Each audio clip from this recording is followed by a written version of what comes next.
Greetings, YouTube. So, a few weeks ago, I did a video where the ostensible theme was Mai Tais, but where I really just wanted to kind of aware people of the existence of slightly older, not particularly expensive rum still out there. But I imagine well, I don't know how many people are watching these videos, but some watching them, particularly thinking about Mai Tais, may have watched and said, no, that's wrong, because I picked a St. Lucian rum to center that episode around rather than something from Jamaica. So they may have said, no, you need something from Jamaica to make a proper Mai Tai. And I did not do that. So I did note at the end that there were other distilleries out there who were starting to filter some older rums into the marketplace, often through independent bottlings.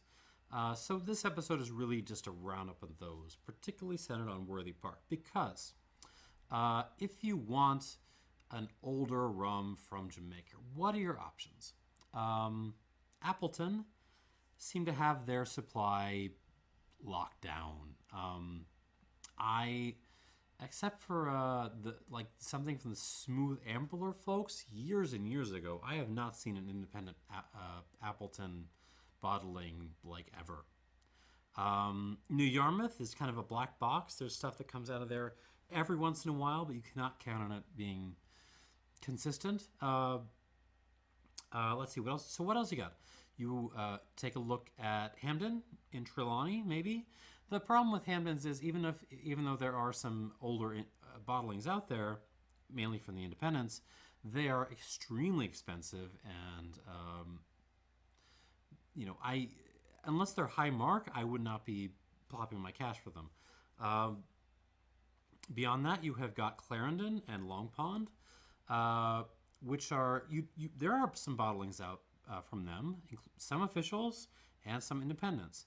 The tricky thing is, so the officials are kind of, for Long Pond at least, are kind of expensive right now. Clarendon hasn't worked its way up there yet. The officials from Clarendon are very entry level still, and there's stuff from independents, but most of the stuff out there is, God help us, plantation, and they have probably finished it in Shiraz or God knows what. So I can't really recommend those either, except in very special cases. Which leaves Worthy Park. Worthy Park has not been distilling that long. They only started up really in like 2005 or so. But that gives you plenty of time to start to get rum, entering well into its teens. So today we are going to try some Worthy Parks that have gotten up into their teens. Not quite 15 yet, but 13 and 14. Now, the tricky thing about Worthy Park is, they're a fantastic distillery, right? They have access to their own molasses, which is arguably the best molasses you can get in Jamaica, because it's their own estate, and they're putting a lot of quality control into what they're making over there. They're milling their own cane juice, making their own sugar, and the molasses is very, very good. On the other hand, the official bottlings of Worthy Park, with the exception of the rum bar range, which I love, have been a little bit disappointing. Even a lot of the independent bottlings of Worthy Park I've had are maybe just a hair below par for me. What I have been impressed with, God help me, is the Velier bottlings, particularly the Habitation Velier range. And I don't want to seem like a Velier fanboy, because I do have my issues with their quasi-monopolation of nerdy rums. In the long term, maybe that's heading in the wrong place, but for the moment, they're making good stuff and bottling good stuff. And those would be my first choices. But you know what? There's some other independent bottlings out here. We're going to give them a shot. First up this is actually not an independent bottling. This is an official bottling, which was a barrel pick. Let's just get started on these. This right here is the Gemini Barrel picked by the Florida Rum Society. This was an officially bottled Worthy Park Special Barrel Select series of Jamaican rum. Distilled 2007, bottled in 2020. It is 13 years old. And I did not see a barrel number on this, at least in the screenshot I saw. But I did see a mark. This is WPM, which is sort of just above the entry-level marks. It's sort of, for those of you who might know Hampden better, this is roughly equivalent to LFCH. So it's a little bit higher ester than the entry-level, but not by much. And this is bottled at 56% alcohol even. We're just going to do this tasting increasing levels of alcohol. All of this was tropically aged because this is an official bottling by Worthy Park. Here we go. On the nose. So like a lot of official Worthy Parks, this smells a little bit nippy. I mean, it is 56 odd percent alcohol, so that's understandable, but even then, the alcohol is coming through more than I would expect just from that, raw number. Beyond that, it's very nice. It's very fruity. I'm getting like fried plantains, Turkish Delight. Turkish Delight is kind of a Worthy Park signature for me. Lots of like a pineapple upside down cake. So there's some cherry elements in this. Maybe that's from the oak. Especially dried cherry, but other cherry things going on.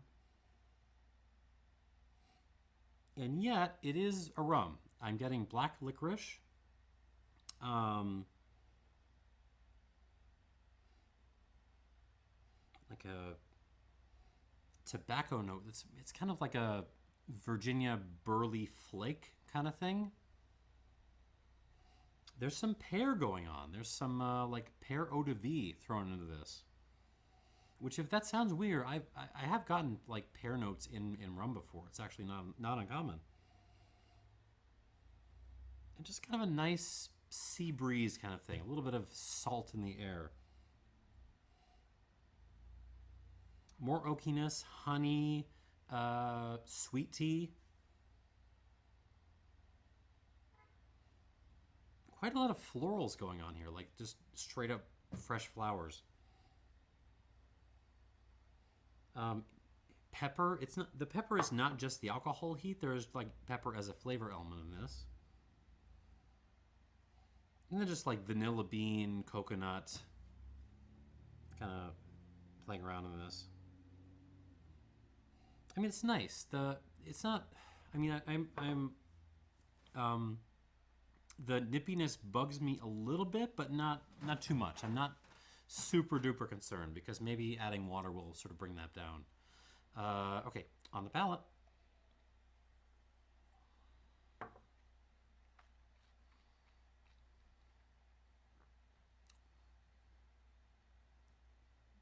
Solid. Oh, actually quite Foursquare-like. I've mentioned Foursquare kind of in relation to Worthy Park before. I think when I reviewed their 12-year-old something or other. I don't mean this is so what I mean by that is you've got enough rum character, the sort of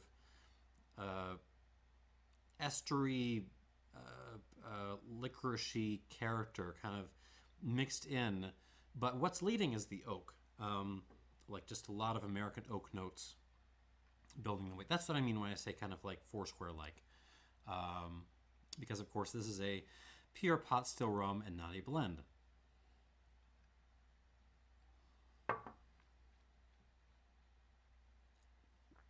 Yeah, the oak is in charge of this, and that's not a bad thing.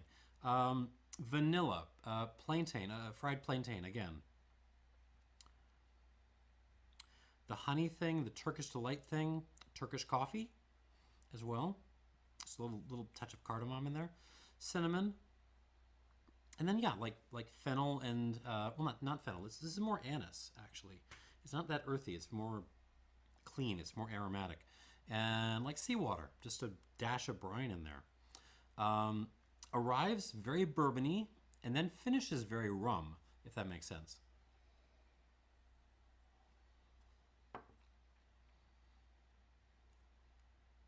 Although, along with the kind of anisey, seawatery thing on the finish and the floral thing, there's a fair bit of like very drying wood on this.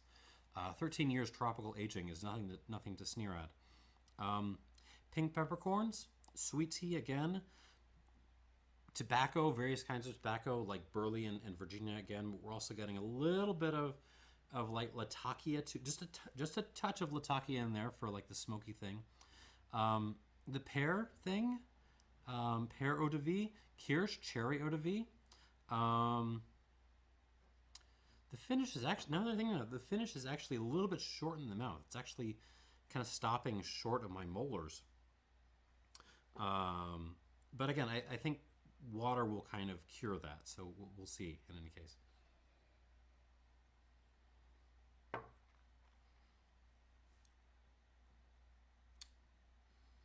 It's nice. It's I can see why the Florida Rum Society folks brought this into the U.S. because it's very there's a deliciousness factor here, and if anyone in the Florida Rum Society is like how do I put this nicely, bourbon fans, they will feel right at home with this. This feels very bourbony.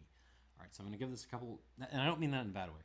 A couple squirts of water, and we'll move on. 3. Oh no! Everything live. Everything live. 4, 5. That should be enough for 56, but we'll see.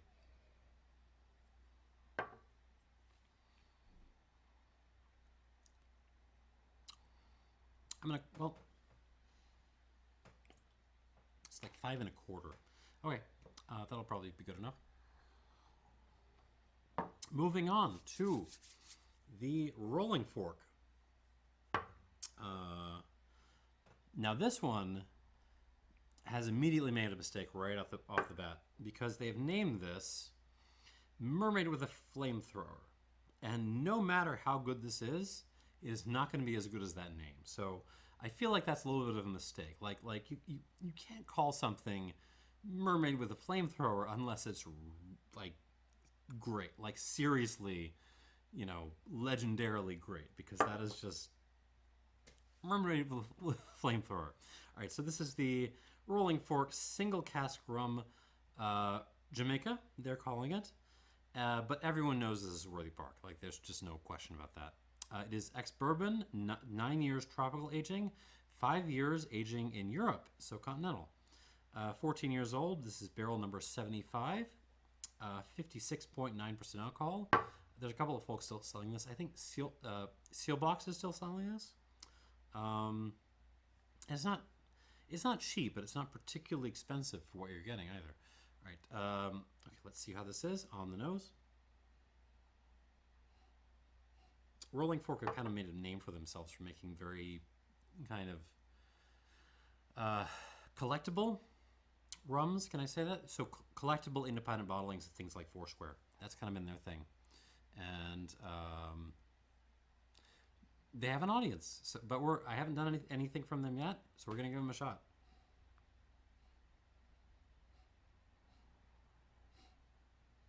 I'm sorry, I have a furrowed brow because this is a little bit tricky. It's a little bit strange to me. It's more aromatic, if that makes sense. It's I don't know how to explain that. So what's dominating here is the sense of continental aging, like a much more delicate aromatic style of oaking than I was getting out of the official bottling here. It's this kind of not subtle. Subtle is the right word. Like take a rock band and just cut the bass out, like that kind of thing. Tinny, but tinny in a not necessarily bad way. So it's sort of tinny, vanilla caramel, honey, flowers, anise kind of thing. on the nose. Still with Turkish Delight though. That's still there.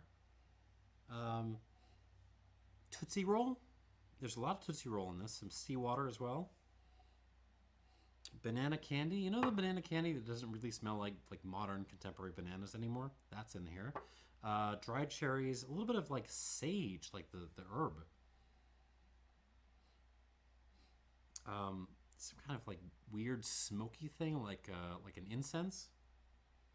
This is actually quite nippy too for again, below 57% alcohol. This actually smells quite hot.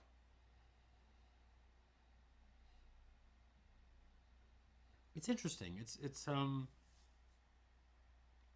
interesting and a little bit weird. I'm not sure what to make of this. I know that may not come through from the list of flavor notes, which might sound kind of standard to you, but it really feels like like a band where you're in mastering, you've just cut the bass out. Or maybe you're playing it through like a tinny car radio or something. All right, let's try it on the palate.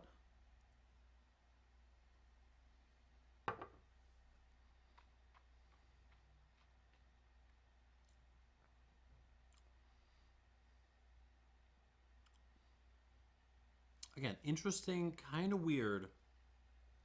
Not sure what to think of it. I'll have to reserve judgment until I've had some water. Arrives very kind of aromatic and light on its feet, and tinny. Let's go with tinny on the front end. Then gets very peppery on the back. More peppery than drying wood. So we're getting salted caramel, floral stuff like floral candy, if that makes sense. Turkish Delight, definitely, but other kinds of floral candy.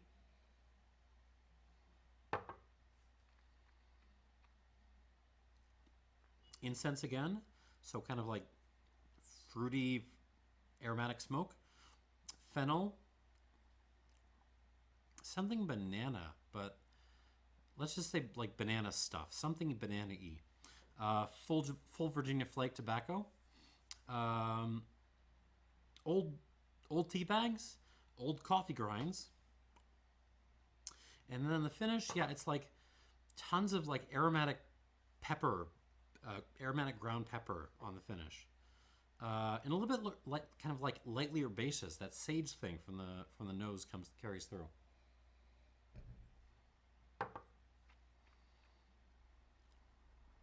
Yeah, like sage, anise, of course, a little basil. It's weird. I don't hate it, but it's not what I think about when I think of Worthy Park, or Jamaica for that matter. Give this a couple squirts. 2, 3, 4, 5. A little bit of a weird episode today. A little bit weird.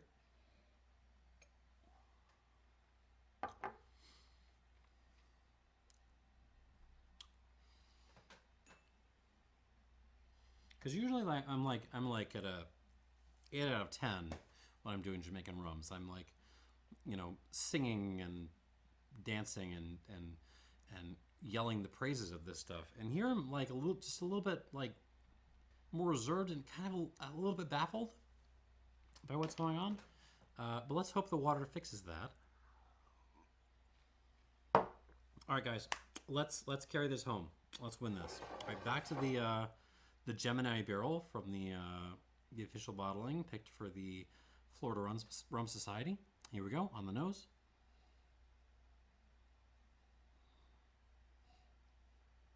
Okay, so water does a bunch of things. It sort of, it kicks up some rock dust. Let's start with that. Maybe a little bit more seawatery too. And some nice kind of honey / cane syrup notes. Gets a little bit more desserty, a little bit more confected on the nose, but also at the same time like just more minerally, like more rock dusty. So you're eating a dessert that's been drizzled with honey and cane syrup and then like, then someone like kicks some rock dust in your face, but you really don't mind because the effect is kind of nice. That's kind of what I'm getting here on the palate.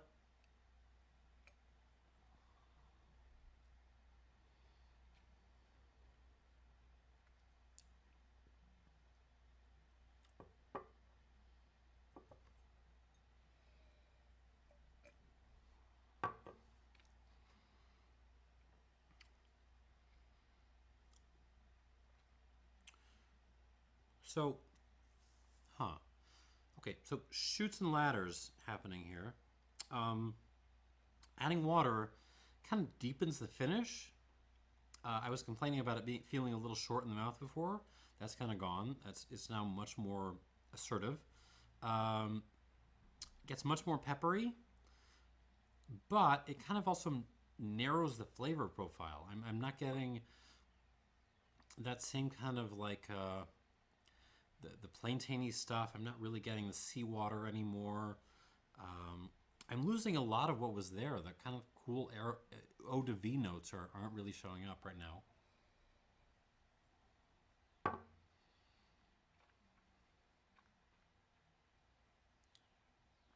I mean, it's nice. It's um, still very rummy, also very bourbony, but very rummy. It's aromatic. It's spicy, bringing lots of pepper on the back end. It's not bad. It's also very confected. It's bringing a lot of that kind of honey cane cane syrupy cakey deliciousness I mentioned from the nose, but I'm not completely sold on this. I'm going to be honest. Not bad, but certainly not great. I'm going to give this an 86 out of 100.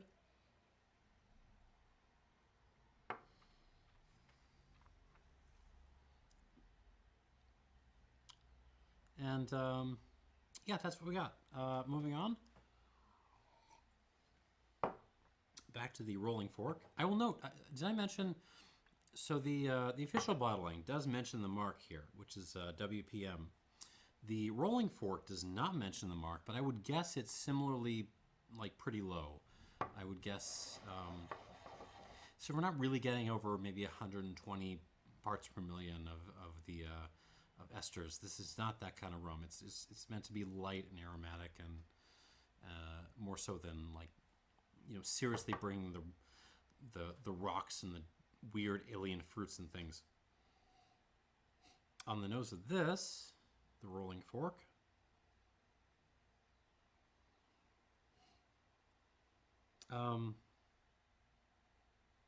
mostly the same, really. Maybe a little bit more like more of like a sea breeze thing. What's weird is though, even though I've reduced the strength, I'm still getting alcohol nip on this, which is, I don't know quite what to do with that.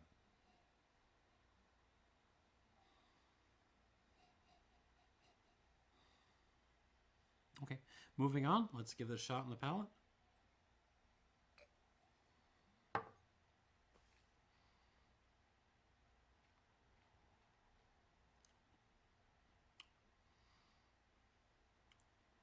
Roro.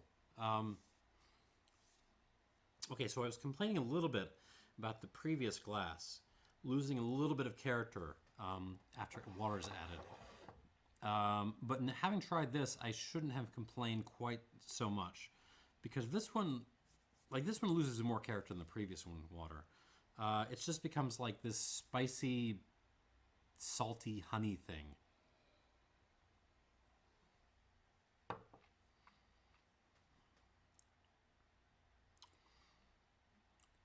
Yeah, it's like a spicy, salty honey with a little snap of anise in there. And that's kind of it. It's not bad by any means, but man, it's not. Well, I will tell you this: like on the the websites that are selling these things, like it looks like a bargain on paper, like 14-year-old, like Jamaican rum at cask strength for $100 or so.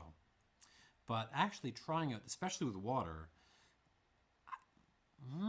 I'm not convinced. I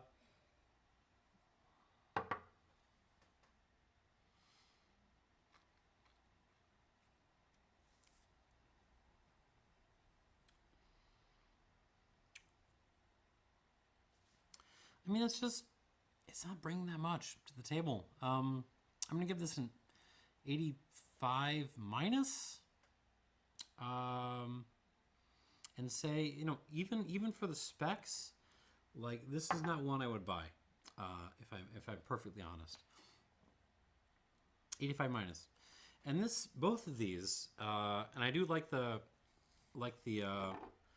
Florida Rum Society pick better, actually by a lot. And that's kind of the difference that tropical aging makes. Both of these, I mean, it feels like they show the difference between,